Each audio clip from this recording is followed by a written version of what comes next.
Coyote here, and today we're going to take a look at one of my real-life adventures in which I became the first fursuiter to participate in the National Association of Rocketry's National Sport Launch. In this case, it was held in Muskegon, Michigan. It had a 10,000-foot waiver, and I built a number of cardstock models. We have a Black Brant 2, which is a Canadian sounding rocket, one of their iconic rockets for the Canadian Armament Research and Development Establishment. Built several modifications to this model. This one was built stock and has the original supersonic cross-section, diamond cross-section fins. Bit of effort there, but very few store-bought parts. This is printed on 110-pound cardstock, by the way. I eventually made profile fins for later variations. We have tested the model. Here it is on a launch pad being flight tested during a model rocket class I taught to the Civil Air Patrol.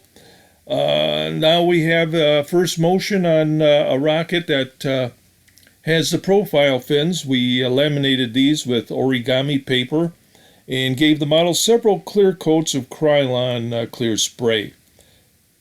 Rocket made his appearance at the National Sport Launch. Here he is, standing on the berm, getting suited up, and now he's making his way to the range head, carrying the Black Brant 2 and his flight card clutched tightly in his paws. Now he turns it over to range safety officer. They had a nice pavilion area, nicely shaded. You can see some of the NAR officials in the background as Rocket gets checked in.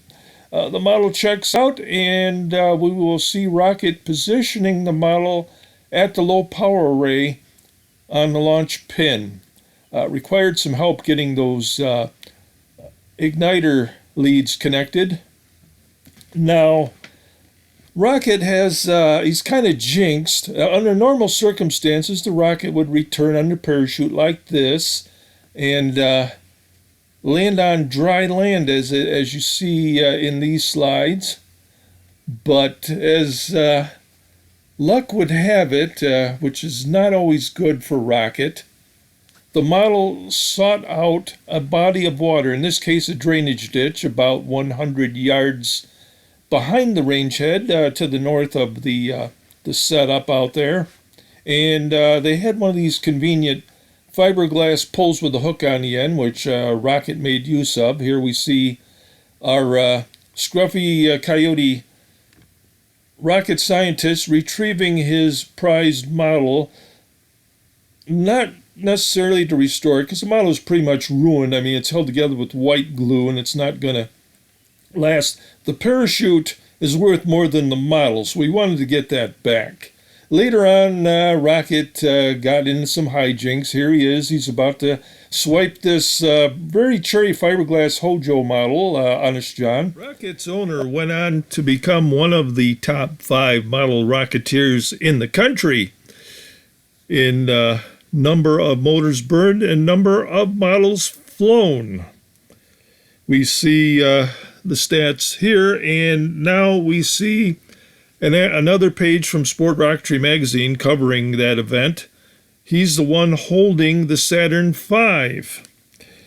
We thank you for allowing us to share this with you and return you to the Fun Day Puppet Show.